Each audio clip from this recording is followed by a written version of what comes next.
Bluegrass Jam Along is proud to be sponsored by Collings Guitars and Mandolins. Ask a bunch of bluegrass pickers who makes the best instruments on the market today, and it won't be long before you hear the name Collings. The same goes for the pros. You'll see Collings instruments in the hands of some of the best musicians in the world, including Sarah Jarosz, Julian Lage, and Stephen Mojo Mojin. And it's not just the bluegrass pickers.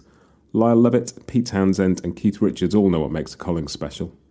If you've never played a Collings, you don't know what you're missing. To find your local dealer anywhere in the world and see the huge range of custom options available, head to collingsguitars.com.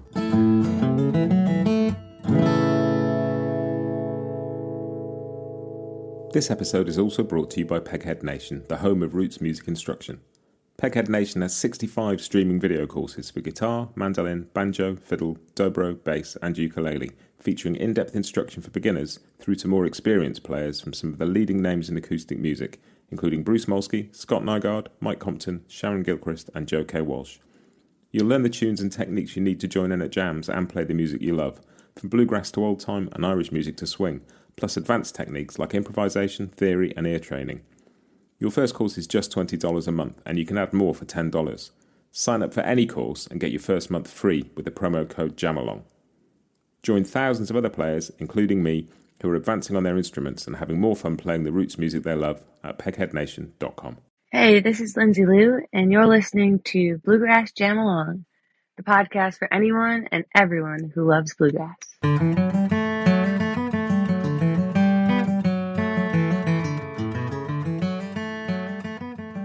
So my guest on Bluegrass Jam Along this week is singer-songwriter Lindsay Lou, and she's here to talk about her wonderful, wonderful record, Queen of Time. Lindsay, welcome to the podcast. Thank you. Thanks for having me. Such a cool record, and I don't think I've done an interview where I've made as many notes as I have for this one, because I had so many thoughts about so many bits, and we'll hopefully get to some of them as we go. But I love getting the material through that comes with the record that has a few thoughts about the themes and sort of what. And there are many, many things to dive into here. But I'm really interested in the timeline of this record, because the song Queen of Time is pretty much 8 years old, I think. And you started the record just before kind of COVID hit. So I'd like to chat a little bit first about kind of how that arc of the record came together, because it's been a couple of years putting together, hasn't it? Yeah, it kind of, there's a through line, I think, through any artist's work. And the record, it happens it comes out at a particular time. But the work is sort of always happening. So, I had written the title track of this before I had even released my previous record, Southland. So, it's interesting. I think songs have their time. That song came to me because of whatever I was experiencing at that moment, but it like needed the context of what I was experiencing a decade later, in order for it to carry the weight or have to feel like it was right. Like it was its right time. I think it's a really interesting point, because you're sort of talking about like the way you experience this is you write a bunch of songs, they may not make a record for a few years, and then it's like a continuous day in, day out process for you. But for us, we sort of experience them as these chunks of, like, one record lands on one day, and we experience this chunk of your work as like a thing. And and it is very much that, and there's a theme to the record, but at the same time, it is also not a thing. It's this, you're sort of putting stuff together to make a statement. And I know from other stuff I've heard that you had a lot more songs than made it onto the record, and there's a kind of an EP that goes along with it. And so our experience of it, I find it fascinating, because my experience of this is of a record that has an arc and a theme and many themes. And, but I totally get what you're saying, that it's not necessarily, doesn't arrive like that for you. Totally. But it is true. And I guess that's kind of what I was trying to say, is that like the arc that you experience with this record, that was the context that was necessary for Queen of Time. That's why it didn't come out on Southland, because that arc wasn't there yet. But Southland really set up Queen of Time. It's like I just did an interview for a NPR thing, and we were talking a lot about, it was the World Cafe Live, and we were talking a lot about the DMT trip that I did with Billy that sort of catapulted my journey into understanding divine femininity and the whole putting the feminine in the context of the divine. And that spurred a lot of what happened in Southland. It was a lot of, I got this Sue Monk Kid book that I got because of this experience I had in that trip that led me to this conversation, that led me to that book, that led me to down this whole path, that sort of was part of the inspiration for the album cover of Southland, but it all, I don't want to say it came to fruition with Queen of Time because it's an ongoing thing, right? Like the next thing that I do will probably be another continuation of all of this. And it always, it's funny to me when people talk about, that this feels like a big deviation from something that you've done before. This feels like you're taking a big this or that, but it's like, to me, it's all a very natural, organic movement, through time.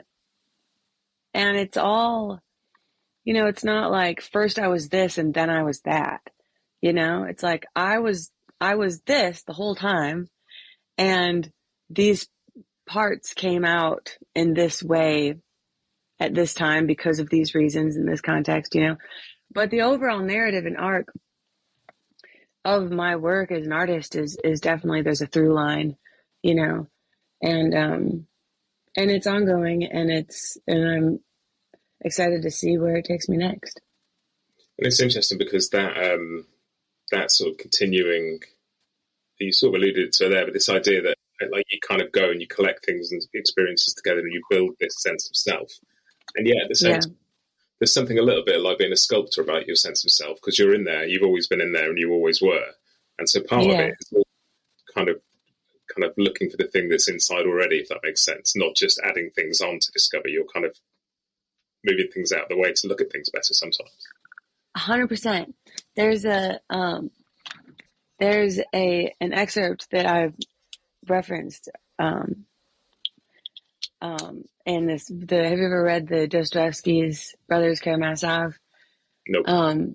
There's a part in that book where one of the main characters, Ivan, is at a painter's house, and he's a painter. Ivan is a painter. He's like a, that's not his main profession. He's more of like a hobbyist. But he's at this person's house this is his life, is being a painter, and they're having this conversation, and the painter says something about, when you're painting, you're not conjuring something, you're not creating something, you're just removing the wrappings, and that's a lot like what, we create art almost as like, the art that we create is like the visible part of our knowing ourselves, right? And it was interesting what you said, that it's like, what we are was there all along, and we're just sort of removing the wrappings. We're just sort of moving things away. And also the beautiful thing, and the sort of complicated and maybe not always convenient thing, is that we contain multitudes. We aren't just one thing, but all of the things that we are for our whole time, right? And we just get more intimate with certain parts of ourselves over time. So yeah, that was an interesting way to put it. It's like we're a mixing board and we're all multi-track, and you can fade up faders and you can pan things and accentuate things, but it's all there on the tape somewhere, including the distorted bits and the chewed up bits of the tape and all of that. And totally. And I find it really interesting because that the adding stuff on and sculpting away and working out who we are as people, it's like that's all of our life's work, really. But an artist does it visibly and publicly, and yet I experienced your version of that in these chunks we call albums that might be released a year after you made them, or the songs might be 8 years old, or so the linear sense of that is a bit weird. But I find that like the journey, and there's the word transformation comes up quite a bit talking about this record when I've heard you talk about it, and it's that there's a really interesting sort of sense of that, because there's not sometimes as like just a human being. Like my son's about to start a new school. He's 11. He's going to start a new school later this year, and that is a chance to reinvent yourself. You can tell people you are whoever you want to be, and you can bring out the bits of you that you know. But as an adult, once you get past education to a certain extent, those opportunities to reinvent yourself they seem harder to grasp sometimes. It becomes more of a granular thing. But as an artist, like you look at a Bowie or whoever, the Beatles did it, Bob Dylan does it, like just decide to be somebody else tomorrow, and that's fascinating because you can just be a character, or you can be entirely yourself within a character, and that's sort of what you choose to display to the world versus keep yourself is a really interesting thing to see in any kind of art, I think. Yeah, totally. And it's you talk about it a little bit in some of the materials that came with the record. There's a bit about there's a bit when you're talking about kind of the idea of the caterpillar in Queen of Time song, and some days you are the cocoon and some days you are the butterfly, and that's the artist's life is very much that way. You spend some time locked in a room doing things and then some time going out and showing them to the world. And I sort of wonder how social media affects things like that, your ability to keep you for you, and your because people want continuous little bits of you all the time now. And it must be a weird balance. Yeah, social media is interesting. I sort of have like my MO is very much to extract the beauty out of whatever thing it is, even if it's something that can be, less beautiful at times, something like social media. But it's nice to have as a way of staying connected. That's sort of like the baseline beauty of social media is having that connection with people. Every once in a while I do these live streams and where I'll just sing songs for people, and it's nice to sort of have that. It was especially nice, obviously, in the pandemic to have that interaction, that performance interaction, which was even expanded because I could read people's thoughts while I was performing to them. You know what I mean? Because as they're commenting. But it's like you can use it to be creative and as another platform of art. And I don't know if I maybe go in and out of maybe engaging with it more as another art platform and more as just like a matter of business of making sure I'm communicating with people that what I've got going on. But it is kind of cool to, I'm sort of strangely introverted. I recharge in alone times and being around a lot of people, even though I love it and I love people so deeply, I need the alone times to recharge. So it's like social media sort of lets me give people windows into what I've been doing without having to go to the social gathering or something. You know what I mean? I don't know. I feel like I'm having a hard time today really getting at the pith of what I'm trying to communicate. But yeah, social media, it's a there's a dark and a light side, and yeah, it does feel like there's a pressure to do things a certain way or to always give content. But part of it also probably just because of where I sit generationally, it like feels like just kind of a part of what you do is you share things that are going on that you liked or that you parts of your life that it's like we all have this like innate desire to tell our story, and social media is sort of one window for that, one platform for that. Art is one platform for that, and social media sort of is like a partner to it or something. We'll be right back with you just after this. Bluegrass Jam Along is proud to be sponsored by Collings guitars and mandolins. A great instrument doesn't just sound good. Its tone, feel and aesthetic combine to form a connection with the player that inspires you to pick it up, practice and make more music. Collings individually voices and handcrafts every single instrument with that connection in mind. World-class flat pickers like Jake Workman, Cody Kilby and Bob Minner appreciate the dynamic and expressive nature of a Collings, and with a wide variety of models, sizes and options that can be customised to your personal style, there's a Collings just waiting to make that connection with you. Visit collingsguitars.com to find your local dealer and explore the many ways you can make your Collings your own.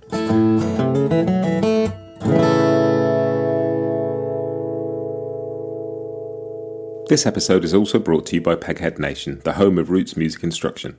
Peghead Nation has 65 streaming video courses for guitar, mandolin, banjo, fiddle, dobro, bass and ukulele, featuring in-depth instruction for beginners through to more experienced players from some of the leading names in acoustic music, including Bruce Molsky, Scott Nygaard, Mike Compton, Sharon Gilchrist and Joe K. Walsh. You'll learn the tunes and techniques you need to join in at jams and play the music you love, from bluegrass to old time and Irish music to swing, plus advanced techniques like improvisation, theory and ear training. Your first course is just $20 a month and you can add more for $10. Sign up for any course and get your first month free with the promo code JAMALONG. Join thousands of other players, including me, who are advancing on their instruments and having more fun playing the roots music they love at pegheadnation.com. Yeah, no, that makes total sense. And it is fascinating because it also just allows, they use the word connection for it, allows people to feel connected to things, and people like to feel connected to things and need to feel like, and just simple things like, I live in London, I'm, however many thousand miles away from Nashville. But there's a scene of like a lot of the music I like, it seems like a lot of the people who make it revolve in these little circles that sort of coalesce around Nashville, and seeing like the guys from East Nashville Grass and seeing kind of you and people like Dom Leslie and like all, there seems to be a scene focused around D's in East Nashville, which feels to me from the outside like a little sort of CBGBs of string band music almost. Like there's this thing going on and a place in time with like, and I get a little window into that through just seeing clips on Instagram or whatever. And there's something really lovely about that, because I would read the record, like look at the record sleeves and see who plays on which records and go, these people are all connected. But the idea that this might not be how it is in reality, but it feels like a little clubhouse to me for all the music that I like hangs out in this room on a Monday night. Yeah, it's very much like that. It is very much, Dee's is very much our clubhouse. Yeah, and it is interesting to get those kind of insights. And it's, that the thing you're saying about being multiple selves, the kind of duality of not only of each of us as individuals, but you talk about it in a specific sort of way when you talk about this sort of idea of, you talk about your grandmother and being such an outgoing, kind of giving, sharing person, and the words you say is, in belonging to everyone, she also belonged to no one. And I realise this is the catch-22 of anyone who is a woman unto herself. Women, first and foremost, belong to themselves, so nobody can really have them. But there's also this element of self-sacrificing and giving to the idea of the feminine. And there's so much of that, like just, like even in simple things, like the song Queen of Time, I'm the Queen of Time, who are you? Like, you're offering something first. And like in choosing to cover a song like I Can Help, it's like that sense of I'm giving of something before I expect to receive something. And there's such a thread of it through the record, and it came out really strongly when I saw you play a couple of the songs at Transatlantic Sessions, of just a kind of, there's they're complex songs and there's lots of stuff going on in them, but there's essentially the overriding theme for me was a sort of a hope and of a joy and a kind of, well, I'm going to come into this expecting something good out of it. Do you want to come with me, almost, if that makes sense? Totally. There's the shadow gives meaning to the light, and the light gives meaning to the shadow. So it's like, we can glean beauty from any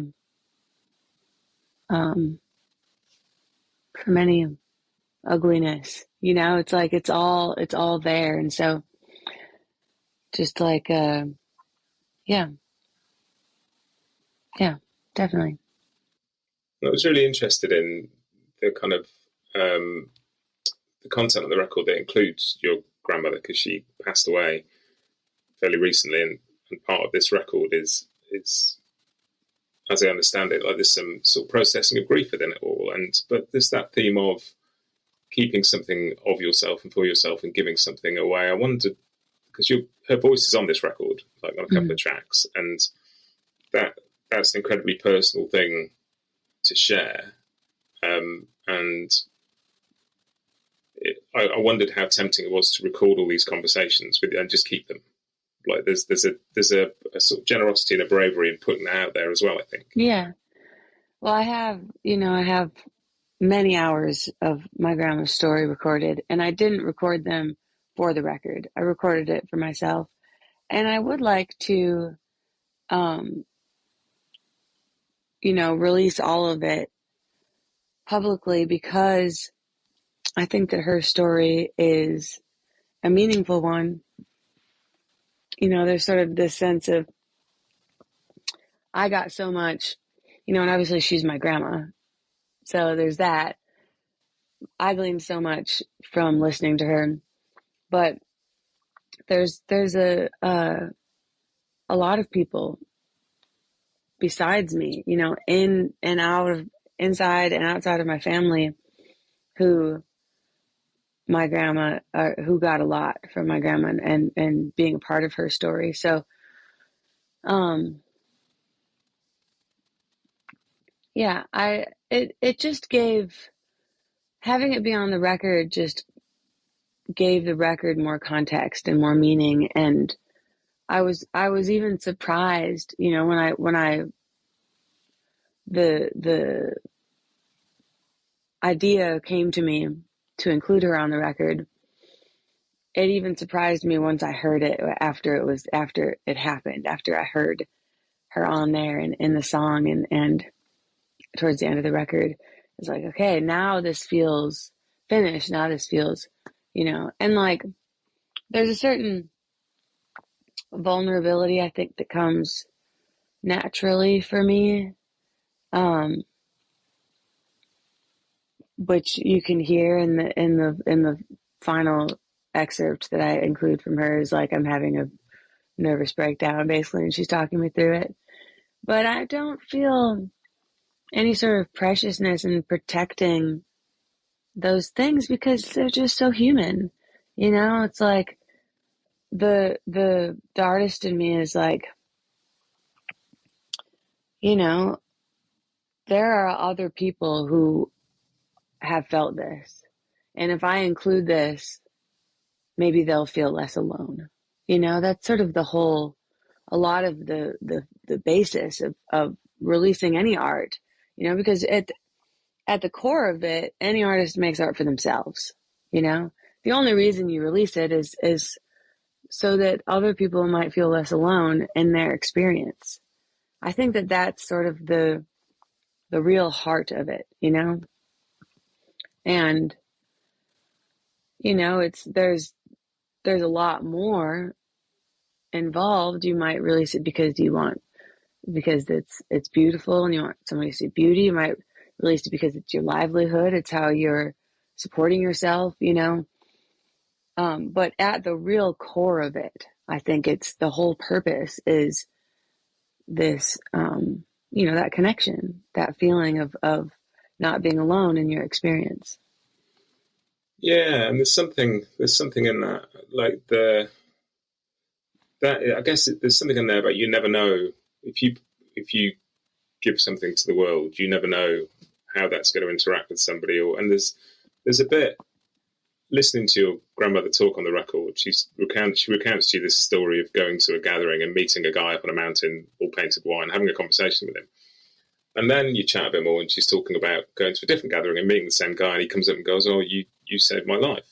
And she's sort of saying to you, "I didn't realise I'd said anything about," and that's the point, I guess. You never know what you put out is going to land, and so I guess the game plan is to just go into it putting out positive things in the hope, and probably 99% of the time you'll never know what effect they had or they didn't. But she actually saw the guy again, and it's a beautiful thing because it's she says it in such a kind of conversational, and this happened and this happened and this happened. Mm-hmm. But the heart of what she's telling you is enormous. Yeah. And I've heard you talk a little bit about those because there's something like 35 hours of conversations with your grandmother, you were saying. It's like 20, 27, 25, 27, something like that, yeah. And talking about, essentially, a big part of that was an attempt to discover yourself and where you came from and to learn something about you as well. Yeah, definitely. Which she guessed when I started the conversations with her. She said, "Why do you want to record this?" And she said, "Is it because by knowing me, you know more about yourself?" And I was like, "Yeah, of course. That's why. And of course, you already know that's why." But also because her story was really thought-provoking and interesting and inspiring. And for me, like educational, to see, I was always very curious about, also, like you said, you put out positive things. Well, yes, like I think that you put out authentic things. I think that's the main thing. You put out authentic things, and if you're doing your job as a person of living in the light and focusing on positive things, because focusing on positive things but not ignoring things that are negative, and not pretending like they're not there or something. It's like acknowledging what the box of darkness has to offer us is as important as staying focused on positive or not being swallowed up by the darkness. It's a balance. It's a balancing act. And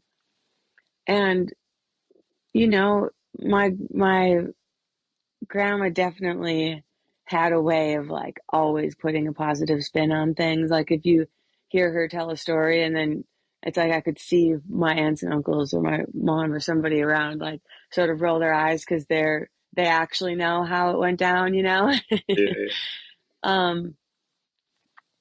But she had a way of, that's how she saw the world, that's how she saw, like, oh, it wasn't that bad. And the person next to her is like, I don't know, Nancy, it was pretty bad, but she's just very, had her way of seeing things, and it's a beautiful thing. And for me, like, really, I had such a special relationship with my grandma where I felt comfortable challenging her, because that was the sort of, she was very comfortable challenging others.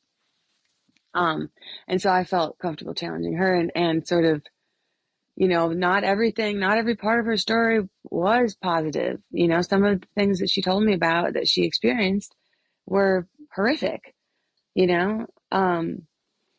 but getting inside of that and just wanting to know, like, what happened in this woman's life that then all of this happened in all of her children's lives, and downstream. It's like, I was really interested in sort of that, almost like an ancestral trauma. I think that our generation has is poised to see that for what it is, to see, like, all of a sudden we have the language for it, and we have this narrative about healing ancestral trauma, where it doesn't seem like that was something that was necessarily talked about in those terms until now.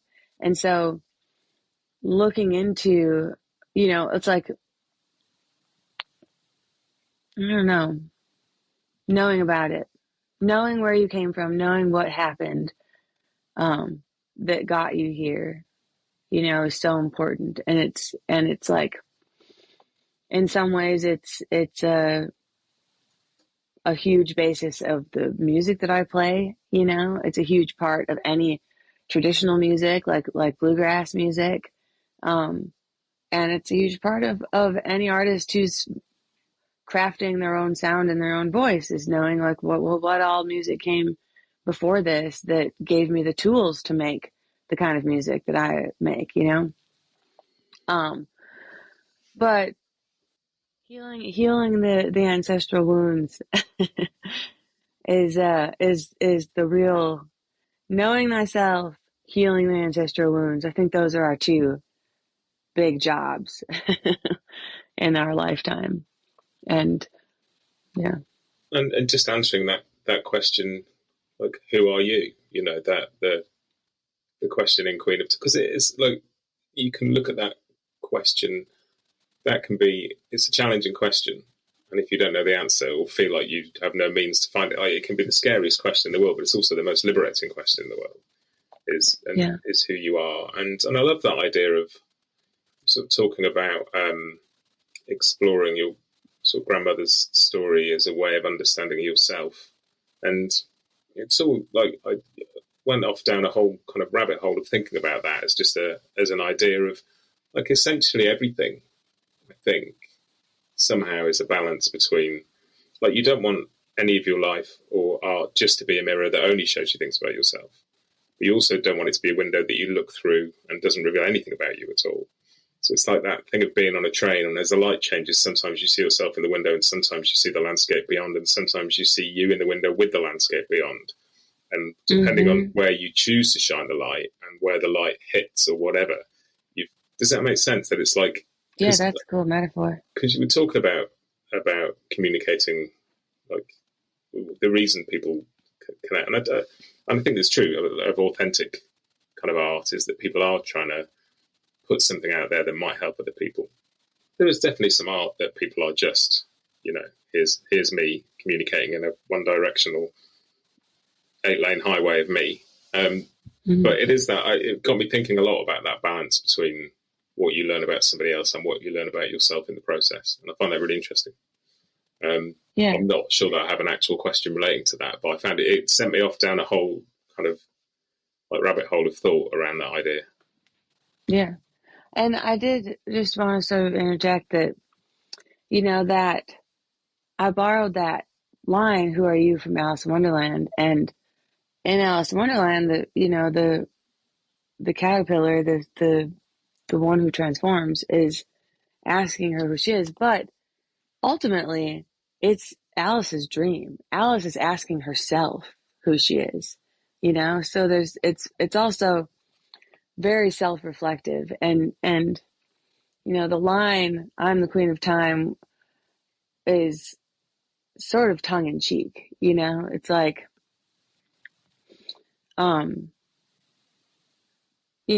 it's like the other side of, "I'm a wishing well, I'm the queen of time, I'm both of these things,"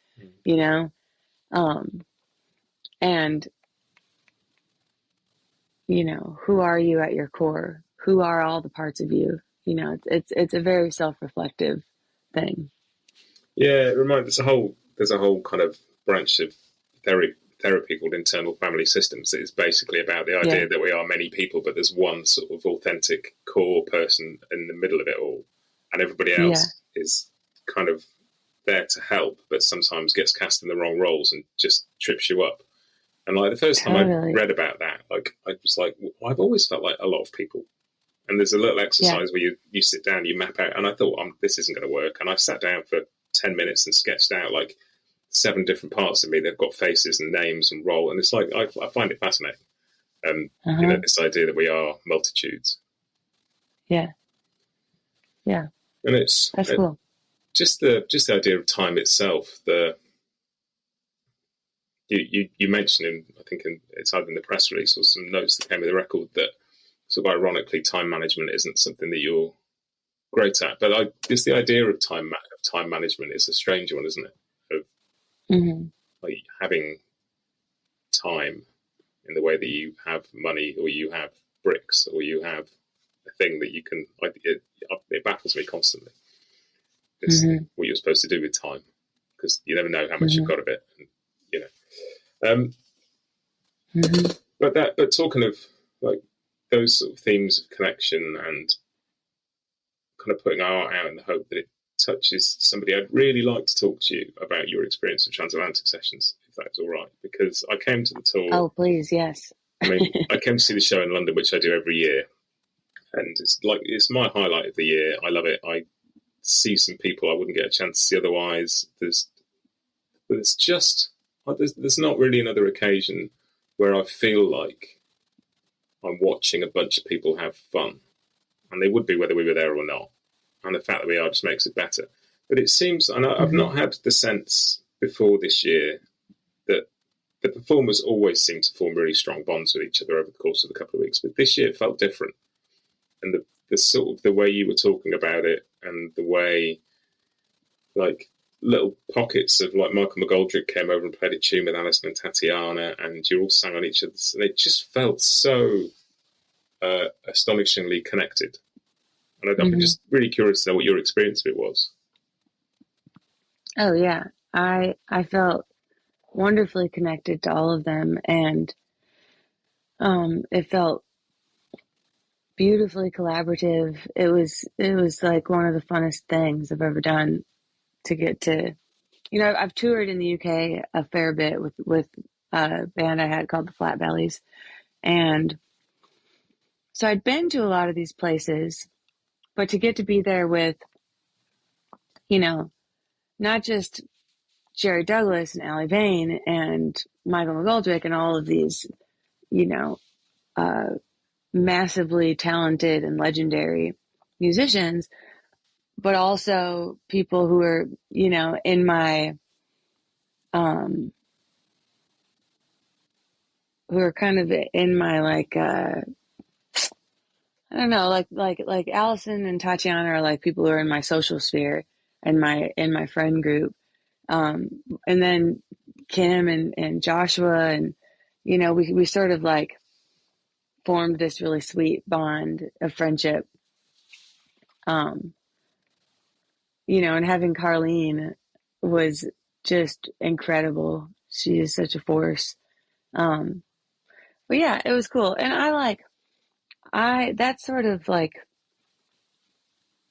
not to like give myself credit necessarily for it being especially like that this year,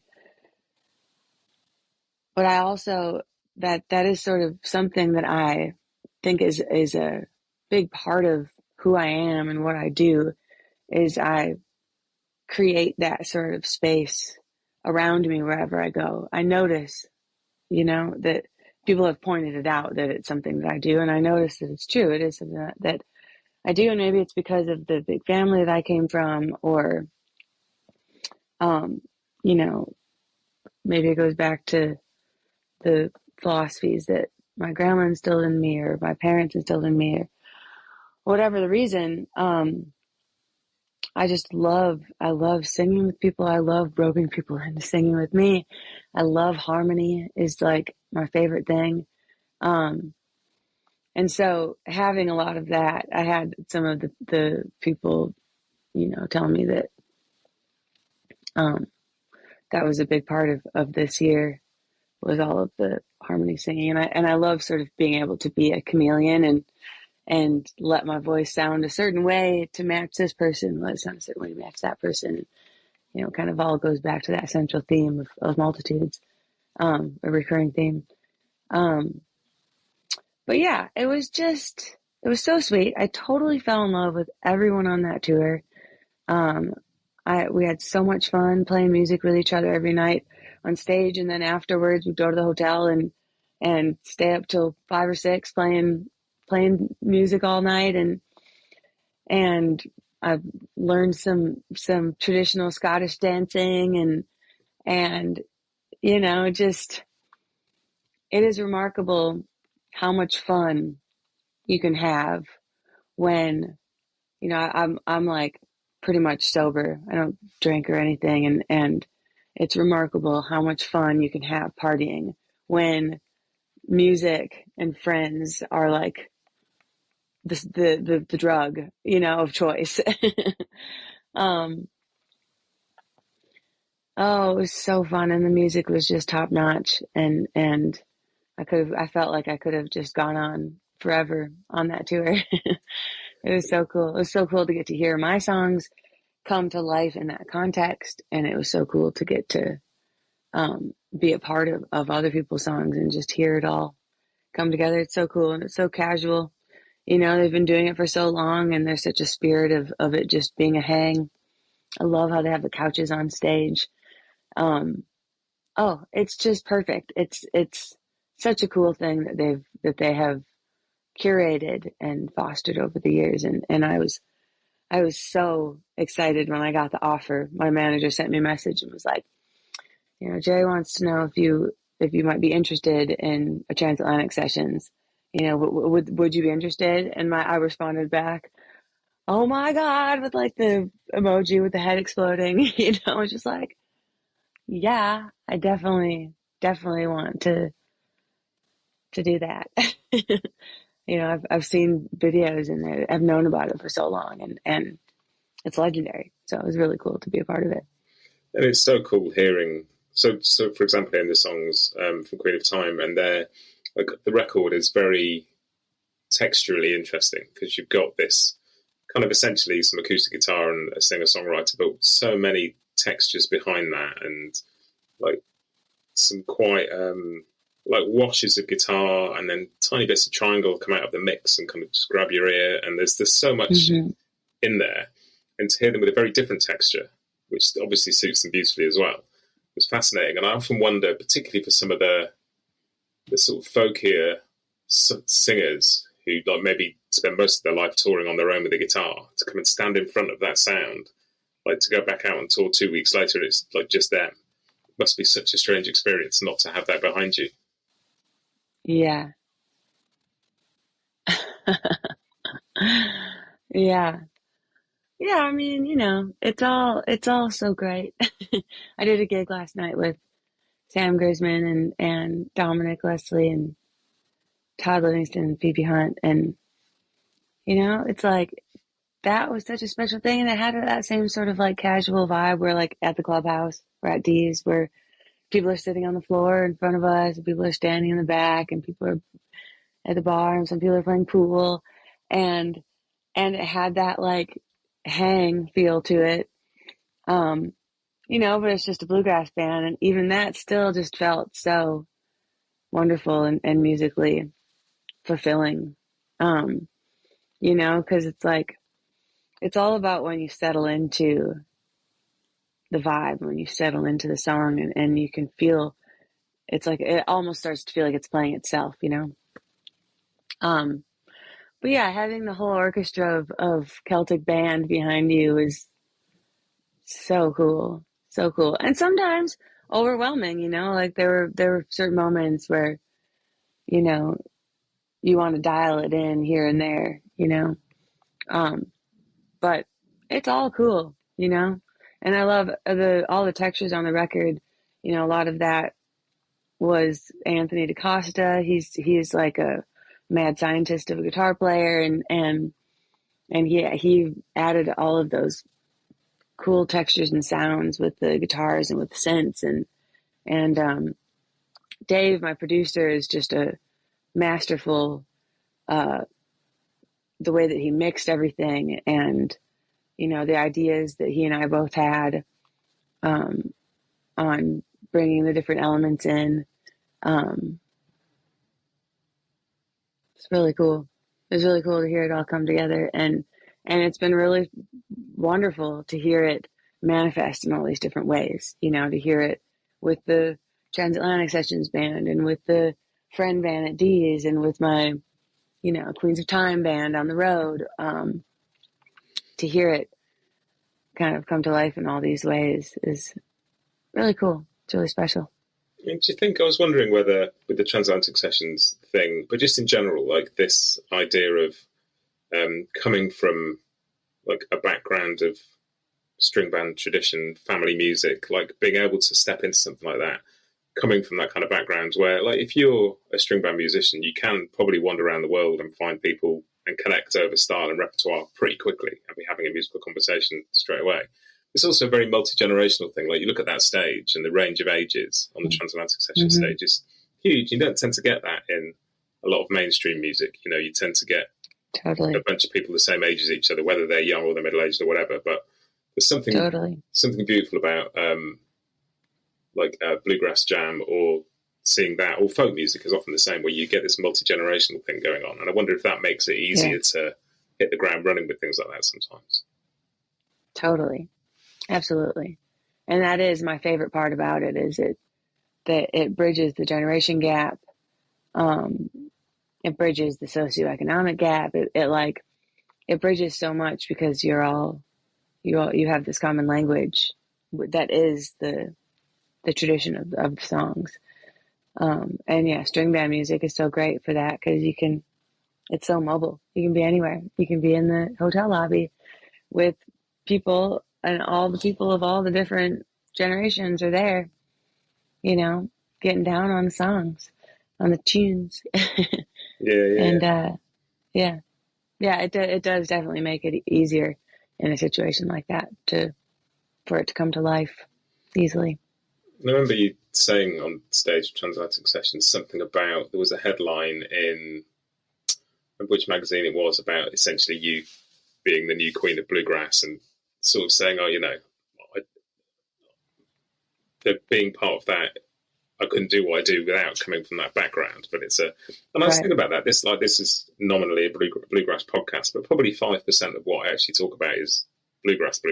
It's just got a foot in the string band world somewhere. It's come from that, or it's in that, or it's wandered into that from elsewhere. And it's so funny that we feel the need to slap a label on stuff, because it doesn't seem odd to me to interview somebody who is very straight ahead bluegrass and then talk to somebody who, like, to the outside world maybe isn't, you know, like the average person put your record on will probably not say that's bluegrass. What outside world you're talking about, because, you know, like, probably most of the outside world would call me bluegrass, but if you talk about the outside world of people who are into bluegrass, they wouldn't call me bluegrass, you know? So it's like, there's that difference in perspective. But yeah, I think we use labels, you know, out of convenience, but I loved in that same Alan Watts book that I, you know, got a lot of inspiration from. He talks about that language, it's important to acknowledge the sort of maybe overly obvious truism about language, that language isn't the thing that it represents. It's a symbol of the thing it represents. And so when you talk about labels of music, it's important to make that distinction in your mind, that when you say bluegrass, that is a word that is a symbol for something, but it's not the thing that it represents. You know, like, the thing that it represents is it's an approximation, because the thing that it represents is vast. You know, music is vast, and you know, there's similarities and there's connections where, you know, if there's no drums, well, that kind of feels like bluegrass to some people. Well, if there's, but sometimes, like, you need there to be at least a banjo. If there's at least a banjo, then it's bluegrass, you know? And it's like, well, for some people there needs to be a banjo and a fiddle and a guitar and a dobro and an upright bass. And it's like, for some people, all of those things could be true and it's still not bluegrass. It's got to have those things, and it's got to be play with this dynamic and you know, even in that regard, it's like, you know, if you listen to the music that Bill Monroe and Flat and Scruggs and even the Bluegrass Album Band and J.D. Crowe and the New South and Stanley Brothers music that they were making was a certain way. And then you listen to like bluegrass that's even by bluegrass purist standards, quote unquote bluegrass, that's new, you know, sounds totally different from that in some ways, you know, like the mash grass, but there's definitely a clear through line of how this came from that, you know, and the real beautiful thing about it is how much time people spend crafting their skill of bringing that to life, you know. So, you know, I gleaned a ton for my musicianship and the amount that I did and continue to learn from the bluegrass tradition. But my main focus is, like we've been talking about, is and always has been sort of my art and my creation of my own voice, you know, creation of a music around my unique voice and figuring out what that is, you know.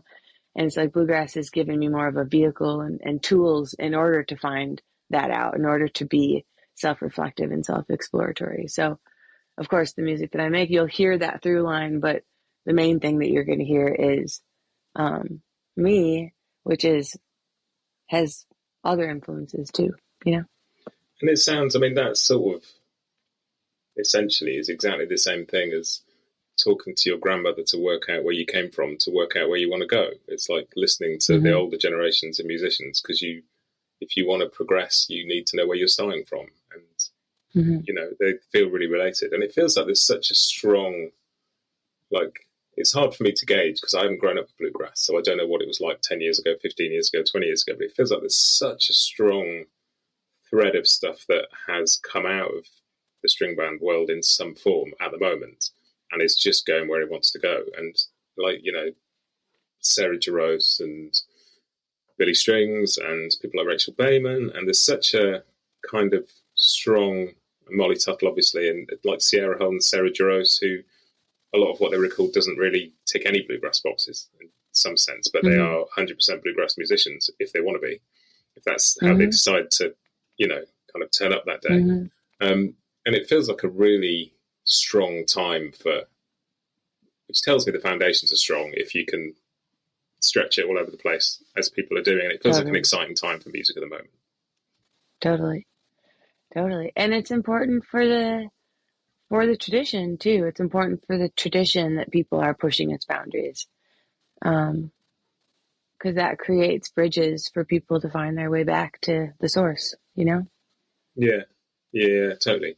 And it all feels, I guess this is the whole conversation, but it all feels connected. And, you know, like just the word bluegrass contains multitudes, like we all do.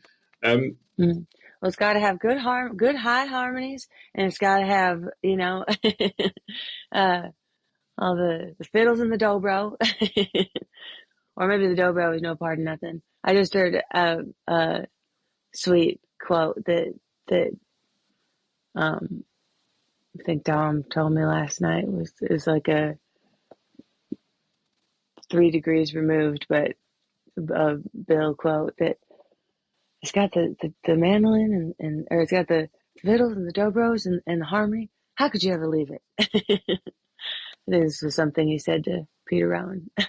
Yeah. No, and it's like it just feels like an endless well that people go back to for, you know. Oh, it really is. It's an endless well.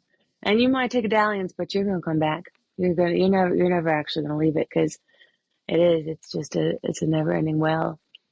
And it's so fun, you know. That's the main thing about it, is it's so fun. You know, there's all of this. It's important. There was a little period of time where I remember I was like, you know, there's the sacred, and then there's pizza, and you got to have both. You know, like you can't have not to say the pizza's not sacred, but you know what I'm saying. It's like, you got to have, it's wonderful to have to get all heady and talk about all these abstract, spiritual things about art and about music. And it's important also to just have fun and play songs and not worry too much about what they mean, or, you know, that's kind of a lot of what bluegrass can give to you sometimes is doesn't have to be too heady or too deep. It's just a you know, a love song or a murder ballad. and you don't have to think too much about it, but it's going to be fun as hell when you play it, and you get the harmonies in there, and nice tight rhythm, and hear the music breathe and play dynamically together, and play fast, play slow song, play waltzes with that straight ahead, or a nice ballad. It's just like, it's just fun, you know? Yeah, it's when you're talking before about having that point of sort of looking for the positive in a situation, and so many musicians I've talked to have kind of made that point of, just to be a musician is such a intricate little dance with yourself and your doubts and your confidence, and to remember to have that joy. And I interviewed Bryan Sutton years ago, and he said, my main goal now is when I walk out on stage is just to notice joy. That's my main goal, is whether I played well that night, is did I notice some joy? And it's, it can be hard to do. And I'm probably entirely guilty of having steered you down the road of talking about big abstract things relating to art instead of... Oh, no, that's fine. This record totally lends itself to those conversations. That's what this record was all about. And yeah, no, it's a balance of the two of the things. And this is the time, where I put out the record of my journey through grief and finding hope therein, and finding beauty in the darkness, and it's good. I like talking about it all, and I also love to play bluegrass music the best I can, and to have fun playing music. And I got to experience a lot of that on the Transatlantic Sessions tour. Well, I've had a lot of fun talking to you about it. I love these kind of conversations. It's been a real joy, and hopefully we'll get to see you back this side of the pond at some point, but hopefully if not, at some point I'll make it over to Dee's and come and experience a bit of magic for myself. It's been such a treat talking to you. Thank you. Yes, thanks for having me.